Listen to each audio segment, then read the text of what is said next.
Back at Nazareth Speedway in Pennsylvania, Bob Varsh and David Hobbs and Gary Gerald, proud to have you with us for round number 10 of the Players Limited Toyota Atlantic Championship. As you can see, the field is rolling off to warm tires and engines in anticipation of a great race and a very quick one around this 1 mile oval. Here's the way they line up for the start. On the pole, Greg Ray from Plano, Texas, picking up that all-important bonus point, bringing him within 8 of the man who will start next to him, points leader Richie Hearn from Arcadia, California. On row 2, the third member of our title fight, David Empringham, the defending series champion from Toronto, Ontario. All 3 of our title contenders under the year-old qualifying lap record. Next to Empringham, the man Gary Gerald introduced us to, Mark Dinsmore from Greenfield, Indiana. Watch out for Dinsmore, the all-time winningest driver in the series. Row 3 will be Billy Rowe from Phoenix, Arizona. His first appearance since destroying his car in a fiery crash in the season opener. Next to him, Peter Fawcett Jr. from New York City. On row 4, Mike Palumbo from Arcadia, California. A surprising runner-up in this race a year ago, but he crashed in this morning's warm-up. Next to Palumbo, Bobby Carville from Johnstown, New York. On row 5, Sergei Sordikov from Sinking Springs, Pennsylvania, racing in his backyard. Next to him, Colin Truman from Hamlin, Ohio, the Mid-Ohio winner. 4th in points, still mathematically in the hunt, but he'll have to get to the front and stay there. On row 6, rookie Sean Lee from Granada Hills, California, only his 2nd appearance ever. Next to him, 4th in the rookie standings this year, David Myers from Boulder, Colorado. On the 7th row, Mike Agnifilo from North Salem, New York, in only his 3rd race ever. And next to him, Jimmy Puglisi from Oceanside, New York. There's the front row from David Empringham's car, the silver machine of Greg Ray on the left, Richie Hearn on the right. We have a green flag and we are underway. Ray and Hearn on the right side, they touch. Hearn touches the wall and manages to keep the car under control. I don't believe it. Boy, I thought we were going to see the whole field destroyed there in the first lap. So Richie Hearn struck the wall. Did it do any damage to his car? Let's hope it's not going to let one of those tires down. And we have a yellow flag from the flag stand at the start-finish line. It's yellow all around. Back in Nazareth, Pennsylvania, after a short yellow following contact between our front row starters, Greg Ray and Richie Hearn. The green waves once again. Hearn dives into the lead right across Greg Ray's bow. Greg Ray tries to get underneath him at turn 2. Loses out a little bit, has to lift out of it and loses valuable time there as Richie Hearn streaks away, and Mark Dismore is right behind this. There's Mark Dismore there, already got around in front of David Empringham. David Empringham won't want that.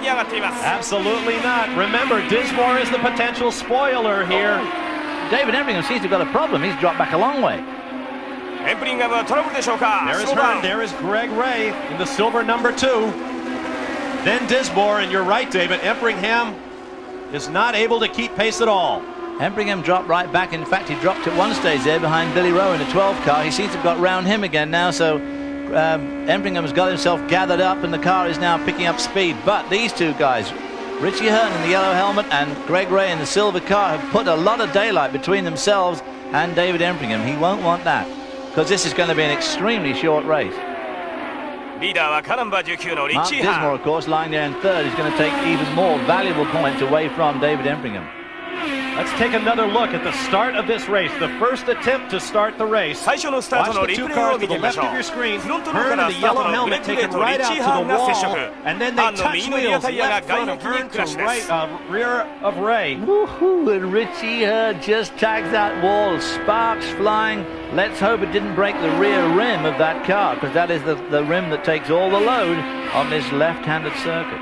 Quickly down to the pit lane and Gary Gerald. Quick report now on the problems for David Empringham. Up here, Brian Robinson, the owner, and of course David McMillan, the crew chief. They say the car has developed a push. So on the very first couple of laps, a handling problem for Empringham. It could be huge as far as this championship is concerned. Also on that start, we clearly saw Greg Ray with a clenched fist in the air. He was not happy with the start and the jump that Richie Hearn got. The lapping continues in this incredibly quick race, lapping at over 150 miles an hour. The leaders are among slower traffic. On the right of your screen in the yellow helmet, Richie touches, and it's Well, of course, you said slower traffic. The fact is that one of those guys was Colin Truman. I mean, these aren't slow cars, but the pace has been so frenetic up front, and poor old Richie Hearn got his wheels tangled up there with, I think that was Mike Palumbo, who was racing hard with Colin Truman, and I guess they were watching each other. They weren't watching the mirrors. Let's look again. Here's a replay. リプレイを見てみましょう。 Red number 5 is 赤の Colin ナ Truman ンバー looking at his 5、コリン・ errors, トゥルーマ and ン、 Mike アウト Palumbo サイド moves to に the 避け middle ま of し the た。 track. Hearn way マイク・ over プ on ラ the ンボが right. 真ん中。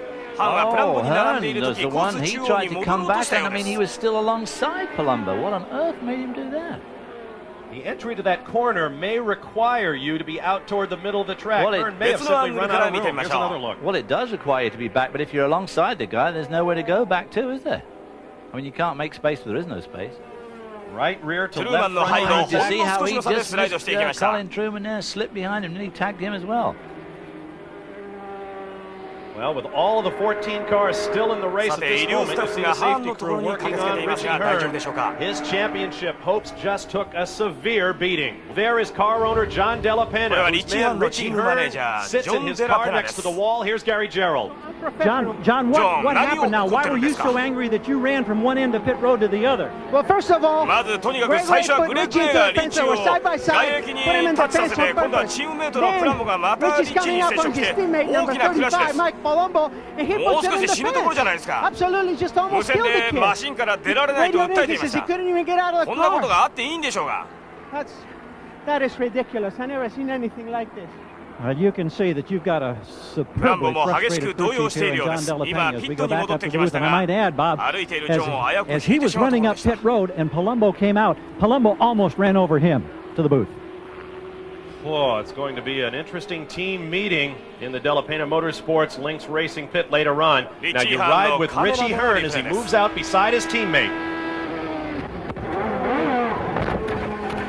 Oh boy, it's all so quick, and it requires so much judgment all the time, and you really have to rely on everybody has to rely on everybody else, and Palumbo is jammed between the meat and the sandwich there. Here is Hearn. He finally got out of the car. 誰かの方を見ているようですね。プランボでしょうか。 Walks toward the ambulance, and he's looking up the racetrack for somebody. Mike Palumbo, I would imagine. There is Greg Ray, third in points. He took the bonus point for pole today. He has a big lead over Mark Dismore as we are back to racing. Mark Dismore in turn has a lead over Empringham in the gold car. Empringham just working his way past Zortiga, which of course is being lapped at this stage. Oh boy, these guys are eating up this 1 mile oval at the most ferocious rate. It's just extraordinary, which of course is what caught Colin Truman and Mike Palumbo out. Of course, they really weren't expected to be lapped, I don't think, quite that early. Unofficially, Richie Hearn will finish the day with 137 points. That could put him a maximum of 13 points behind the championship leader, David Empringham, if Empringham wins this race. And we are a long way from there. You ride with Empringham, he has to get around Mark Dismore ahead of him and then come to grips with Greg Ray out front. Which at the moment, quite frankly, looks unlikely. I mean, not unlikely that he can pass Dismore. Dismore comes out of that last corner there really, really wide up the wall, so his car is using up a lot of space.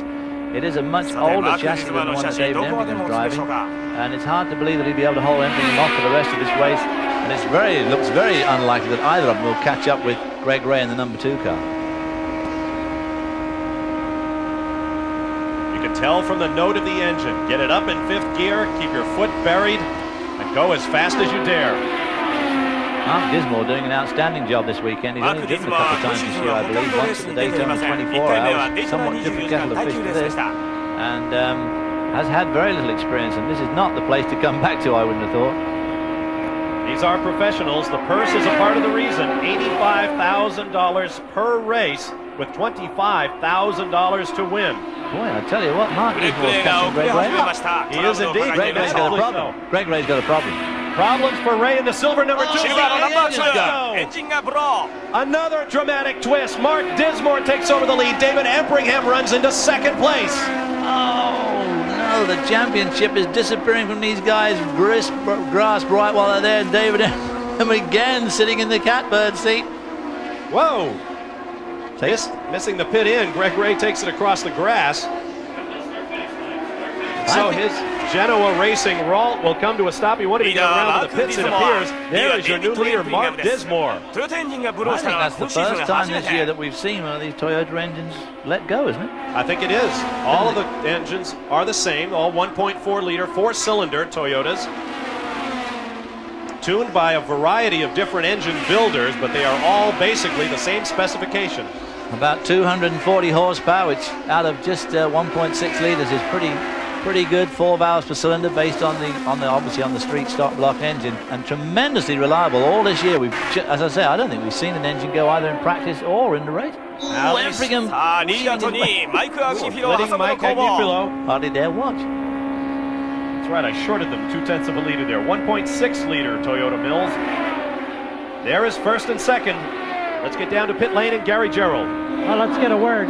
Greg, Go ahead, Gary. tell us what happened now. First, let's go right back to the start of the race. Well, Richie was trying to go around the outside, did some wheel banking. It went yellow. I have no idea why it went yellow. They said they'd always put a pace car out on a yellow. He got the jump. I mean, it was totally ridiculous how he got the lead to start with. After that, he tried to make a move inside on turn 3. That would never happen. And it was just a bad deal. Then we had a motor let go, so it's unfortunate. The Genoa Racing team did a great job all weekend. And this really puts dampers on our championship hope. Well, it puts a lot of pressure into the season ender at Laguna, doesn't it? Yeah, sure does. Thank you. Well, I suppose if we really wanted that championship to go all the way to the wire, and we certainly do, everybody had to finish in a bunch at the front or in a bunch at the back. And right now, 2 of our title contenders are out of the race. They will finish 13th and 14th. And by finishing 13th, Greg Ray will finish today with a maximum of 130 points. So he and Richie Hearn are now just 7 points apart for the title. But the question is, what happens to this guy, David Empringham? Plenty of action still to come. Stay with us for more from Nazareth, Pennsylvania.